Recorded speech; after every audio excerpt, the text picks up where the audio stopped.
Sanibona, ninjani? Niyaphila good people. Sithembe niyaphila. Mfaka Mkhonzo nibingelelayo. Sibonga kakhulu ngokuthi nibe la. Share ngokusubscribe, ngokufollowa. Ngiyanibonga kakhulu nonke guys. Appreciate it. Thank you so much. If you haven't subscribed ku YouTube channel Mfaka Mkhonza TV and podcast, ngiyacela usubscribe. Sesiyasondela nje manje ku 4.2 sesibheke ku 4.2. Ngiyacela ke nawe subscribe naku TikTok ufollowe. Ngiyacela ukuthi naku TikTok ufollowe. Sikhulise lama channel. Ngiyabonga kakhulu. Namhlanje ake ngikhulume nje kafishane ngendaba yabantu abakhona la ku politics. Ababonakala ngathi bayak-enjoya nje ukuphuma kuleli qembu bangene kuleli. Uthi usababone ngapha babuye ngapha futhi. Bengibuka nje lapha na kumcimbi wase KZN we-ANC lapha. Obu-addresswa ubaba uSenzo Mchunu. Kwamukelwa amanye amalungu lapha na e-ANC okuthiwa abuya kwamanye amaqembu. Abuya ko MK Party, abuya ko IFP. Ngizibuza just one question, why ukuthi bonke labantu bamukelwa public? Why kube into eyenziwa public ukuthi hayi ke sesamukele abantu ababuya kwiqembu lokuthi abangaka naku nje sebashintsha nezikipa. Okay, ngiye ngikubone kwenziwa na ku MK Party yamukela abanye ababuya kwamanye amaqembu, but khona umbuzo mina enginawo nje engihlezi ngizibuza wona ukuthi labantu abalokhu bemukelwa batholakala kanjani? Kuba kanjani ukuthi kuthiwe mhlambe nabo abantu abawu100 sibamukela ngapha babuya ngapha? Ngibani angichazele leyo politiki ukuthi politiki kanjani leyo? Ngoba mangithatha ukubheka mina lento lesikhathi esiningi ngathi yenzeka kithi bantu abamnyama. Ngathi nje sijabulela ukubukwa singena siphuma emaqenjini.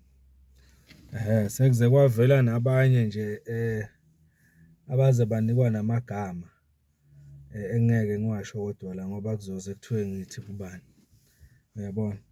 Ngenxa ukuthi umuntu uphuma ngapha angene ngapha and all that. Mina ngendlela engiyibuka ngayo sengisho wami ngumbono. Nawe uzosho wakho. Indlela engiyibuka ngayo la ngibuka ukuthi lento iyasichazela ukuthi emaqenjini epolitiki abantu abamnyama kusenenkinga enkulu. Kukhona abantu abangazi ngempela ukuthi kungani bejoyina ipolitical party. Kunabantu abangazi ngempela ukuthi yini ivision yeparty abathi bayajoyina. Into engiyibukayo ngazuthi kubantu abamnyama bakithi kukhona nje okubalekile kubo ukugqoka lezikipa noma le regalia yepolitiki ukuthi abonakale nje umuntu ukuthi ngapha. Angazi mhlambe noma kuyaba benefitisa lokho, I don't know, but ngiworried ukuthi labantu abalokhu bephuma ngapha bengena ngapha bephuma ngapha baya understand i-ideology ne-vision yeqembu lepolitiki abasuke belijoyina noma nje yilokuthi babe isehla senyuku isibhamu somlabalaba.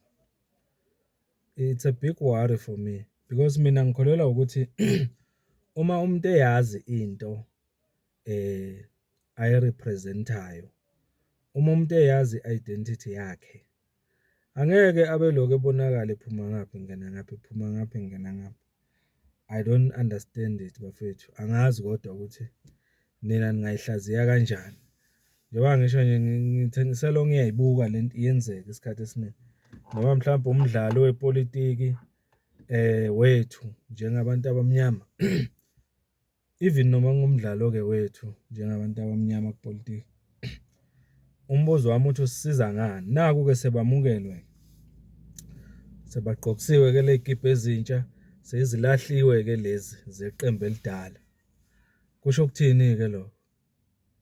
because mina ngendlela futhi engicabanga ngayo, I don't think ukuthi that means ukuthi lawo bantu sebazoyivotela nale party asebeyijoyinile, because ngingasishintsha isikibha sami manje ngifake esinye kodwa ngiqhubeke ngivota la ngikhona,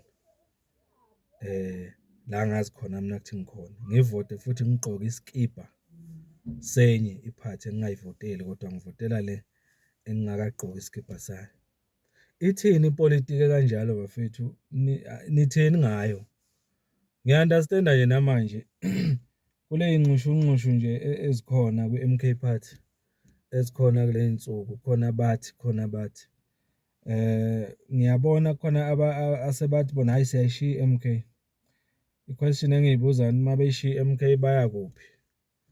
Nakhona lapho abaya khona kuzofike kube into efanayo uma ngabe kufika lapha bexakeka, kuba nezinto ezenziwa i-leadership yakhona la baya khona, nakhona bazoshiya futhi bamuvele elsewhere, bazobe ngilo bephuma nje bengena.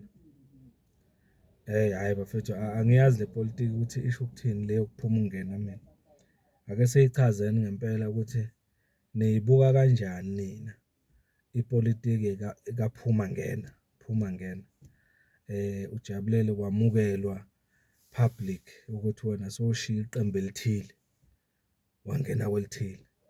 Namhlanje ngithi ake sixoxe just ngaloko nje, akukho okuningi bafethu. Niyibuka kanjani?